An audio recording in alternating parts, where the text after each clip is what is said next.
മാങ്ങ സീസണൊക്കെ ആയി. നമുക്കിനി കുറച്ച് മാമ്പഴ പുളിശ്ശേരിയിലോട്ട് പോയാലോ. ആവശ്യത്തിന് പഴുത്ത മാങ്ങ എടുക്കുക, കുറച്ച് മുളക്, ആവശ്യത്തിന് കറിവേപ്പില, കുറച്ച് മുളക് പൊടി, കുറച്ച് മഞ്ഞൾപ്പൊടിയും ഇട്ട ശേഷം ആവശ്യത്തിന് വെള്ളം ഒഴിക്കുക. മാങ്ങ വേവാൻ ആവശ്യത്തിന് വെള്ളം ഒഴിക്കുക. നന്നായിട്ടൊന്ന് മിക്സ് ചെയ്യുക. അടച്ചു വെച്ച് വേവിക്കുക.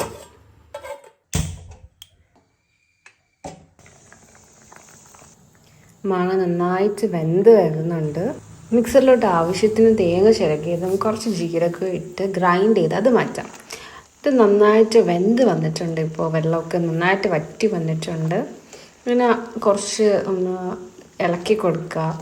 ഇതിന് പൊസിഷനിൽ കുറച്ച് ഇളക്കി കൊടുക്കുക. ഇനി നമ്മൾ ഗ്രൈൻഡ് ചെയ്ത് വെച്ച തേങ്ങയും നമ്മുടെ ജീരകവും ഇതിലോട്ട് മിക്സ് ചെയ്യുക. കുറച്ച് വെള്ളവും കൂടി അതിലോട്ട് ഒഴിച്ചു കൊടുക്കുക.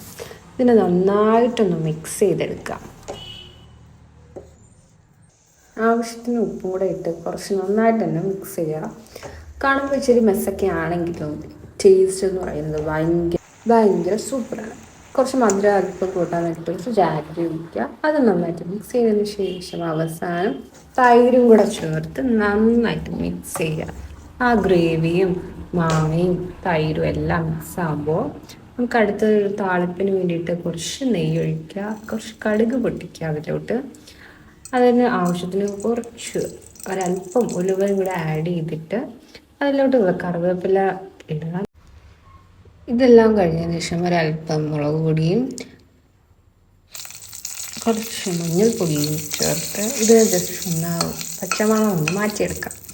ഈ ഒരു താളിപ്പ് നേരെ നമ്മളെ ഗ്രേവിയിലോട്ട് ഒഴിച്ച് ഇതിന് നന്നായിട്ട് ഒന്ന് മിക്സ് ചെയ്യുക.